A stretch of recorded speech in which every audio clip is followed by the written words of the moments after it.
আসসালামু আলাইকুম ভিউয়ার্স, আজ আমি চলে এসেছি আপনাদের মাঝে। আশা করি আপনারা সবাই ভালো আছেন। আলহামদুলিল্লাহ আমিও অনেক ভালো আছি। আমার হাজব্যান্ড আজকে একটা মুরগি নিয়ে আসছে।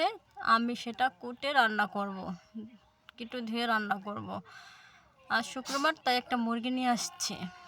এখন আমি মুরগিটা ছিলে নেব।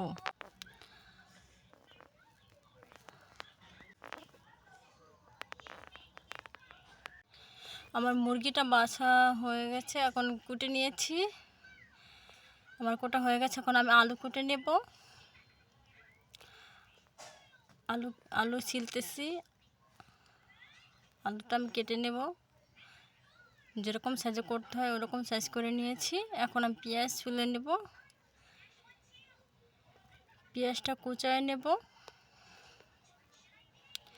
এখন আমি একটা কড়াইতে মাংস দিয়ে আদা রসুন বাটা দিয়ে হলুদের গুঁড়ো, মরিচের গুঁড়ো, তারপর ধনিয়ার গুঁড়ো, তারপর গরম মশলা গুঁড়ো, তারপর তেজপাতা, পেঁয়াজ এগুলো দিয়ে তেল দিয়ে মাখায় নেব লবণ দিয়ে।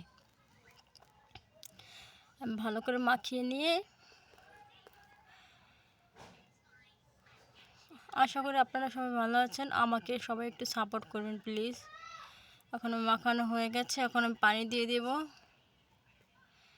পানি দিয়ে কড়াই বসিয়ে ঢাকনা দিয়ে কষিয়ে নেব ভালো করে।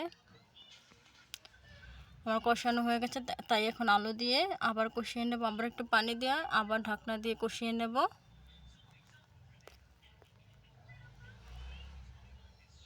এখন আমার কষানো হয়ে গেছে প্রায়। এখন আমি পানি দিয়ে ঝোল বানিয়ে নেব।